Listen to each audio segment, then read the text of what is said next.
কম আমি মাহফুজা পারভিন রীতা, বগুড়া জসকোট বগুড়া।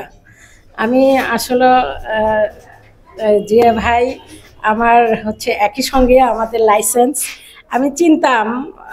তখন একসঙ্গে আমরা কোচিং করতাম মিলন একাডেমিতে, ওখান থেকেই মানে পরিচয় এবং একসাথে পাশ করার পরে যে যার মতো পাশ করে আমরা চলে গিয়েছি, জিয়া ভাই ঢাকায় আমি বগুড়াই। কিন্তু পরিচয় ছিল, কিন্তু এরকম একটা যে মানে ফাউন্ডেশন ল, সিভিল ল ফাউন্ডেশন এরকম আমার জানা ছিল অনলাইনে দেখতাম। কিন্তু অনলাইনে দেখতে দেখতে এমন এক পর্যায়ে এসে দেখতেছি যে আসলেও তো এখানে একেবারে মানে সিভিলের A to Z পর্যন্ত মানে শেখানো হয়। তখন আমি মানে সবসময় দেখতে দেখতে একসময় আমি ভাবলাম যে আসলে আমার ওখানে যাওয়া দরকার আর কি। বিশেষ করে আমি তো কোর্ট প্র্যাকটিস রেগুলারই করি, কিন্তু এই যে সিভিলের যে ম্যাটারগুলো ছিল অনেক জায়গায়, যেমন আনাকোনা ক্রান্তি যেগুলো আছে এখানে, যে আমাদের যে একটা হাইট করে আর একটা যে চিহ্ন দিয়ে যেটা দেখাইছিলেন, ওই জিনিসটা আমি আসলে কিছুই বুঝতাম না। একদিন আমি এক সিনিয়রকে জিজ্ঞেস করছি, আমাকে সিনিয়র পাঠাইছে, যাও তুমি সিভিল কোর্টে যাও। তা ওখানে যেহেতু আমার তখন জবানবন্দি নিতে হবে, তো হিস্সাগুলো যে ওইগুলো এখন তো জবানবন্দি যখন নেবো তখন তো ওইগুলো CS এর কোন কোন অংশ আছে এগুলো বলতে হবে। তখন ওই জিনিসটা আমি বুঝতেছি না আসলে এটা কী। তখন আমি সিনিয়র বললাম, সিনিয়র এটা কী হবে?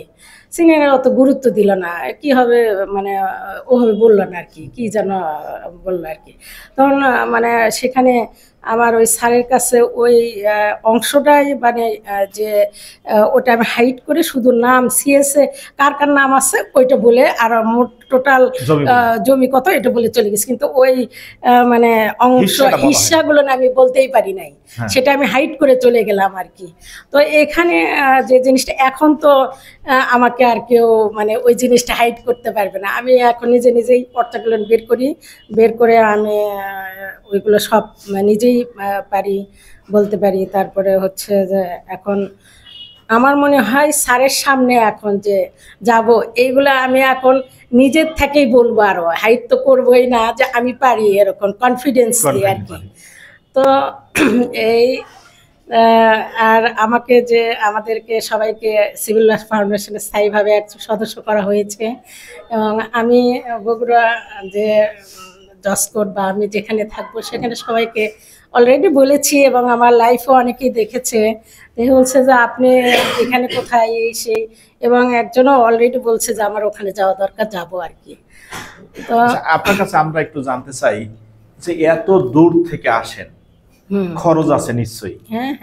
হ্যাঁ, আসা যাওয়া থাকা খরচ, এরপরে আমাদের ফি, এইটা লস প্রোগ্রাম কিনা, আপনার কাছে লস হয়ে গেল কিনা? না, লস না তো, এটা তো আমার মানে আমি এটা একটা ডিসিশন নিয়ে আগে আরো করা উচিত ছিল। এই ডিসিশন নিয়ে আমি খুবই ভালো করেছি। আমার টাকা ওটা কোনো ফ্যাক্ট না আর কি।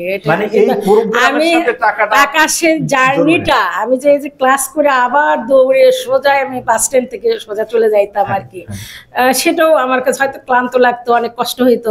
তারপর আমার ওটা কিছু মনে মানে আর হয় নাই, যে আমি অনেক কিছু এখান থেকে জানতে পেরেছি, যেটা হচ্ছে যে আমার প্র্যাকটিসে অনেক উপকার আসবে আর কি।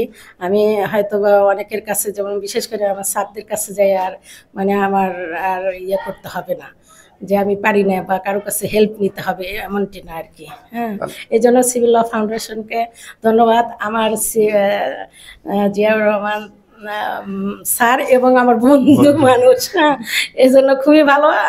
আর আমার পরিচিত বিধায় আমি অত দূর থেকে আসারও একটা সাহস পেয়েছি, এবং আমার বাসায় আমি বলেছি যে আমার ফ্রেন্ড, আমাদের ব্যাচের, আমার এই জন্য হয়তো বা কেউ এত দূরে আসারও কেউ অনীহা প্রকাশ করে নাই, আমি চলে আসছি। তবে আপনার প্রতি আমাদের রিকোয়েস্ট থাকবে যে আপনি অন্তত শেখানো শুরু করেন। আপনি মেয়েদেরকে শেখান, একজন করে মেয়েদেরকে শেখান।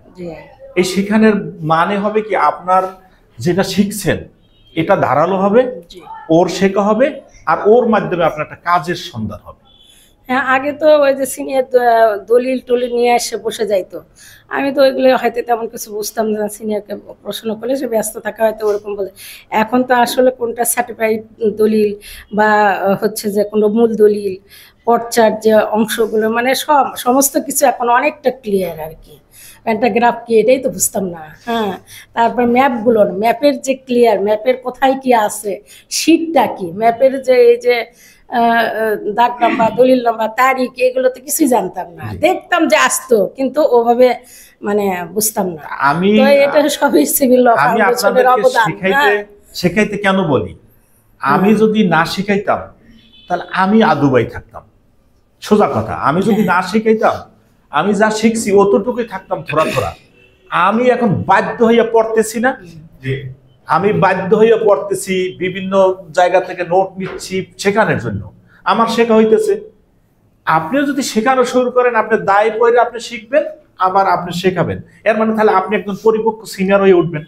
আমরা এক সময় মরে যাবো, আবার জেনারেট আসতে থাকবে।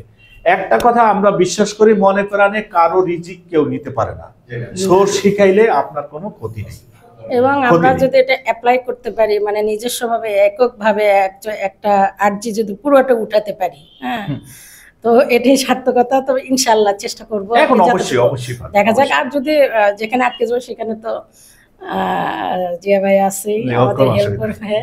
হ্যাঁ, এই বলে সবাইকে ধন্যবাদ। হ্যাঁ, সবাই দোয়া রাখবেন, সিভিল ল ফাউন্ডেশন দোয়া রাখবেন। আবার কবে কার সঙ্গে দেখা হবে, সবাই ভুল ত্রুটি ক্ষমা করবেন, এই আর কি। হ্যাঁ, ইনশাআল্লাহ বগুড়ার দই খাওয়াইলেন, এটা তো আমরা ভুলেই যাব না।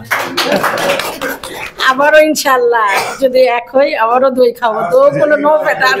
6 তারিখে, হ্যাঁ ইনশাআল্লাহ। হ্যাঁ, যদি অ্যাটেন্ড হই আর কি, বেঁচে থাকি তাহলে। না 6 তারিখ তো অনেকেই কমপ্লেইন করবে যে পুরানো আসবে, উনি দই খাওয়াইছে, আমরা কি করছি তাহলে। আচ্ছা, ঠিক আছে, ওকে, থ্যাংক ইউ। ওকে, ধন্যবাদ সবাইকে।